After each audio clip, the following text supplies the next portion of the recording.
Picture चालू करो बे। ठीक है राजकुमार जी, अब आपके पास आते हुए देखिए, बीते 10-15 दिनों में दोनों ही पक्षों की ओर से बयान आए हैं और आपके तो मगर क्यों?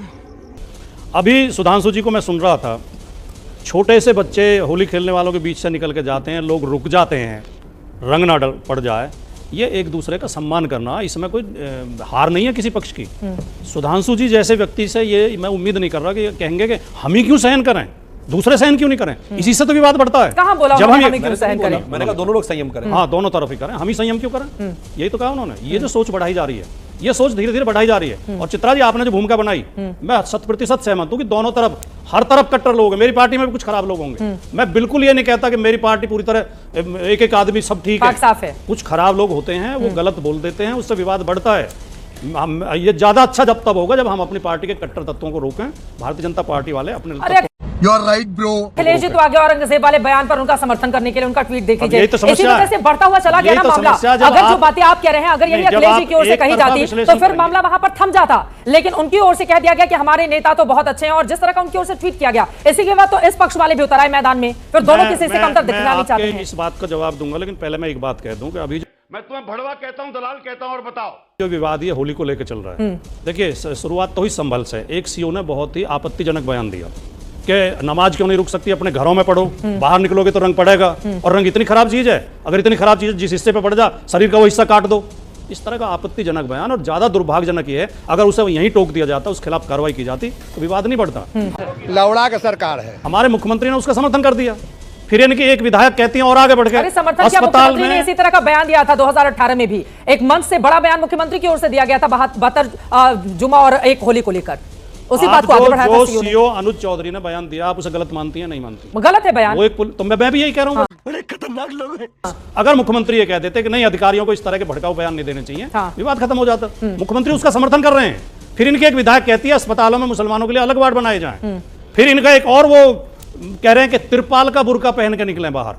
ये जब इस तरह के भड़काऊ बयान दिए जाते हैं तो दोनों तरफ से विवाद बढ़ता है। ऐसे ही चलता रहा तो इस देश को विश्व गुरु से गुरु घंटाल बनने में ज्यादा टाइम नहीं लगेगा। अब आपने जो अखिलेश जी के बारे में कहा, अखिलेश जी ने अबू आजमी के निष्कासन का बचाव किया, उनके बयान का बचाव नहीं किया, ना औरंगजेब की वकालत की। वो कह रहे हैं उनका निष्कासन गलत, और गलत तरीके से हुआ है। बाहर दिए गए बयान के लिए सदन कार्रवाई नहीं कर सकता, सदन में नहीं दिया उन्होंने बयान, उन्होंने बाहर दिया है, तो वो असंवैधानिक है, गैर कानूनी है। ये विपक्ष की आवाज दबाना चाहते हैं, इसलिए अखिलेश जी ने कहा कि वो हमारे शानदार विधायक है, और वो तो बहुत हिंदू मुस्लिम एकता के समर्थक रहे हैं। अब वो आज भी कभी सांप्रदायिक आप कुछ भी बोलो, ये नहीं सुनने वाला। ना आप लोगों को सूट करता है क्या राजकुमार भाटी जी? नहीं, हमें तो कहते, हम तो बढ़ाते भी नहीं, लेकिन विवाद की जड़ यहीं से तो शुरू होती है। जो सुधांशु जी कह रहे हैं हम तो बिल्कुल ठीक है, हमारी होली तो ऐसे ही होती है और ऐसे ही होगी, सार्वजनिक ये तो अपनी नमाज घर में भी पढ़ सकते हैं जी। देखिए, शांति तब कायम होगी जब हम एक दूसरे की आस्था का सम्मान करेंगे। वे हमारी आस्था का सम्मान करें, हम उनकी करें। हम उनमें कमी निकालते रहे, वो हम में कमी निकालते रहे। मैं आपको सच्ची बात बता रहा हूं, अपना अनुभव। मेरे यहाँ दिवाली के दिन सुबह सुबह सबसे पहली दिवाली एक दादरी से लड़का आता है, अफसर सिद्दीकी मिठाई का डिब्बा लेके। मेरी दिवाली उससे शुरू होती है, और मैं ईद पे उसके घर जाता हूँ। ये हिंदुस्तान है, ये हिंदुस्तान की तहजीब है। ये तो अगर हम इसे बढ़ाएं, बाहर तो दंगे ही हो रहे हैं ना सर। अब भारत की जीत पर दंगा शुरू हो गया, संभल में दंगा 3-4 महीने पहले हम सबने देखा था। पुलिस वालों पर पत्थर फेंकने की हिमाकत कैसे कर सकते हैं? दोनों तरफ अच्छे लोग हैं। में पत्थर इकट्ठा कहां से होते हैं, इसको लेकर भी बातचीत क्यों नहीं की जाती? मेरे को जानता नहीं है। दोनों तरफ अच्छे लोग हैं, राजकुमार भाटी, अफसर सिद्दीकी जैसे लोग भी दोनों तरफ हैं, और केतकी सिंह जैसे लोग भी दोनों तरफ हैं, एक तरफ नहीं है। तो काम तभी चलेगा जब मीडिया, प्रशासन, सरकार और सरकार के लोग अच्छे लोगों का समर्थन करें, खराब लोगों को रोकें। ये बड़ी अच्छी बात कही आप। विनोद अग्निहोत्री जी, आपसे ये सवाल है, ये जो कट्टरता बढ़ती हुई चली जा रही है, जो दूसरे पक्ष का जिक्र कर रहे थे संगीत रागी जी, ये बात तो सच है ना कि हिंदू बहुल इलाकों में वो संवेदनशीलता या संवेदनशील इलाका या इतना फ्लैग मार्च करो, ये नहीं होता है। इस बात को स्वीकार तो करना पड़ेगा ना, और जहां पर मुस्लिम बहुल इलाके होते हैं वहां पर इस तरह की स्थिति पैदा हो जाती है। क्या गलत बोल रहे हैं वो? ये तो व्यवहारिक बात है भाई। जहां 100 में से 90 आदमी एक वर्ग के होंगे, 10 आदमी एक वर्ग के होंगे, तो वहां तो फ्लैग मार्च जरूरत नहीं पड़ेगी। जरूरत वहीं पड़ती है जहां 51-49 हो, 40-60 हो। स्वाभाविक है, जब लगभग आमने सामने आप होंगे, तब अगर किसी पक्ष से कोई गलत बात होगी तो दूसरा विरोध करेगा। तो प्रतिरोध तो वहीं होगा जहां संख्या आसपास के हो। अब इसलिए ये तो कोई नई बात नहीं है। मैं सुन रहा था, दरअसल आपका नजरिया क्या है इस पर निर्भर करता है। अभी सुधांशु जी ने बहुत अच्छी बात कही कि देवाशरी में होली मनाई जाती है, और दूसरी तरफ ये भी कहा कि वहाँ तमिलनाडु के गांव का उदाहरण भी दिया जहाँ पूजा बंद करा दी गई। दोनों उदाहरण है हमारे देश में। निजामुद्दीन औलिया का एग्जाम्पल इन्होंने दिया, और अमीर खुसरो के उदाहरण हैं बहुत सारे जगह। तो होली मनाने के भी हैं, और ये तमिलनाडु जैसे गांव भी हैं। तो आप कौन सा उदाहरण इस देश में लागू करना चाहते हैं?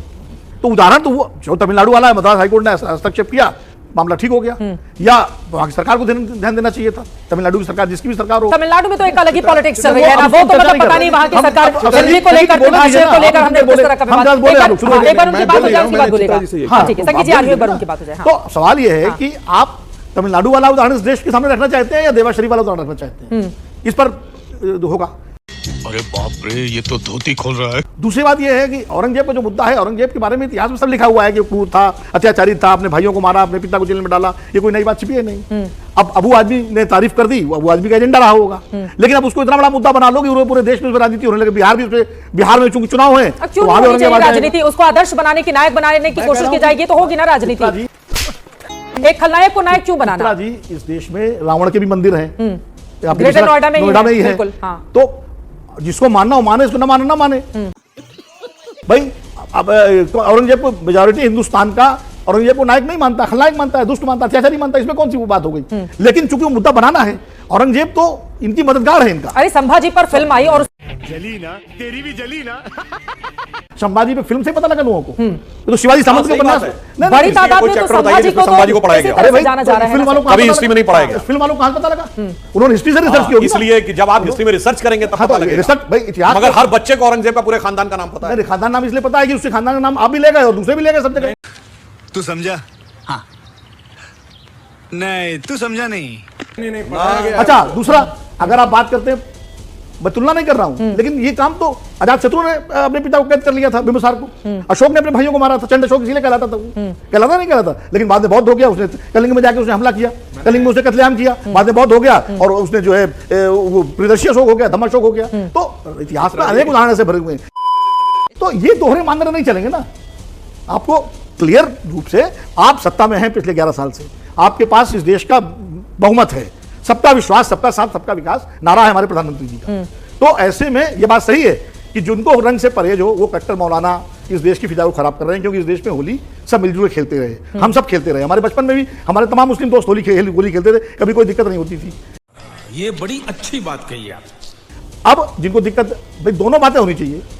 मुझे अच्छी तरह याद है, हर सुधांशु जी को भी याद होगा, उत्तर प्रदेश की मैं बात कर रहा हूं, हर होली पर डीएम और एसपी की तरफ से एक बयान जारी होता था कि लोग होली खेलें, लेकिन जबरदस्ती किसी पर रंग न डाला जाए। अगर जबरदस्ती रंग डाला गया तो उस पर कार्रवाई की जाए। अरूज ने भी कहा कि किसी हिंदू को भी रंग से आपत्ति हो मत लगाइए उसको। हाँ, ये होता था, बयान पर इतना विवाद चला हुआ है। नहीं, ये कहा जाता था और ये व्यवस्था होती है, तो इसीलिए पुलिस अगले दिन होली मनाती है, क्योंकि वो तैनात रहती है उस दिन, ताकि जबरदस्ती रंग न डाला जाए। होली का समय भी तो फिक्स कर दिया जाता है ना, पुलिस प्रशासन की ओर से समय भी फिक्स कर दिया जाता है रंग खेलने का। अगर गलती से रंग पड़ जाए जी, तो बवाल भी नहीं करिए भाई, रंग ही तो पड़ा है। रंग का काम आप करते हैं, सारे रंग जो है अधिकतम मुस्लिम समुदाय से आते हैं, और रंग से क्या परहेज भाई, तो वो भी कट्टरता है। लेकिन है ना परहेज, इसी वजह से तो चर्चा करनी। बीच में ना बोल, थारे माथे पर लिखा है, बीच में ना बोल। बोलिए। देखिए, दोनों ने केवल ये पेंट करने की कोशिश की कि मुसलमान बहुत बुरे होते हैं, जहां जहां मुसलमान है वहीं समस्या है, और उसके लिए उसको लेकर इतने झूठ बोले हैं कि जब मुसलमान नहीं थे तो कोई झगड़ा ही नहीं था। मतलब जब महाभारत हुई थी तो मुसलमानों की वजह से हुई थी, अगर राम रावण का युद्ध हुआ तो मुसलमानों की वजह से हुआ था।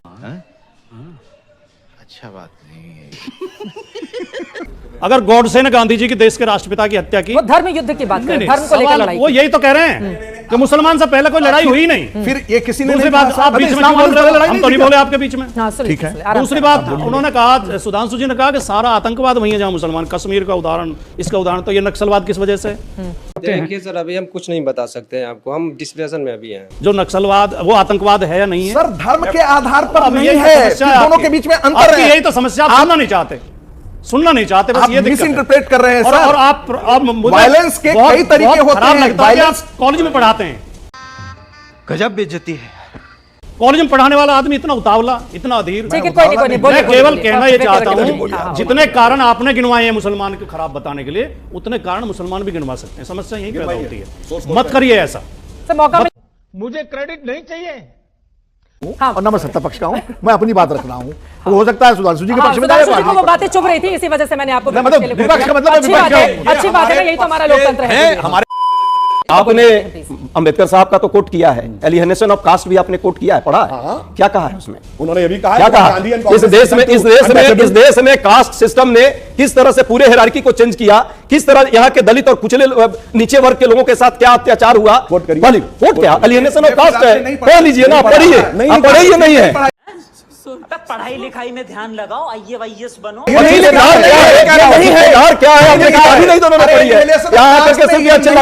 सिर्फ चिल्लाते हैं।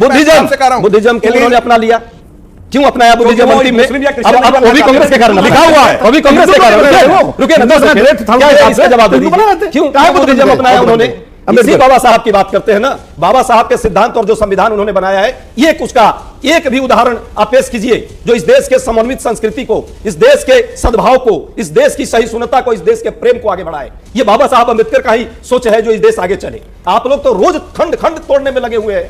वाह मोदी जी, वाह वाह। कौन है ये लोग, कहां से आते हैं? हिंदुइज्म में चुकी है ना भाई, इनसे बात कर रहे हैं। कश्मीरी पंडितों का हाल इनकी वजह से हिंदुइज्म की बात कर रहे हैं। सर्वधर्म संभाव और वसुधैव कुटुंबकम की अवधारणा हमारे यहाँ है। आप उस सिद्धांत को कहां मान रहे हैं? यदि मानते तो ये विखंडन की प्रक्रिया जो आप शुरू करना चाहते हैं, रोज आकर यहाँ जहर पैदा करना चाहते हैं समाज में, ये जहर नहीं पैदा होता। देश सर्वधर्म संभाव और वसुधैव कुटुंबकम की भावना से ही आगे बढ़ेगा। यही हिंदुइज्म की महानता है, हमारी यही उदारता है। हम इसी कारण विश्व में जाने जाते हैं। इस कारण नहीं जाने जाते हैं कि हम भी तलवार उठा करके लोगों को काटना शुरू कर दें, हम नफरत फैलाएं, हम समाज को तोड़ने का काम करें, हम हिंदू मुस्लिम धर्म सिख ईसाई को आपस में बांट दे। हम एक करने का हमारी यही बड़प्पन है। इस बड़प्पन को तो अपनाइए। 10 सेकंड इस बड़प्पन को क्यों नहीं अपनाते? 10 सेकंड बोलूंगा। आप सत्ता में हैं, 10 सेकंड बोलूंगा। आपको समाज देश ने आपको दिया है आपके सारे शासन और प्रशासन चलाने को। 10 सेकंड आप वो काम तो करते नहीं। 10 सेकंड लवणे न भोजम। अरे हम तो फकीर आदमी हैं, झोला लेके चल पड़ेंगे जी।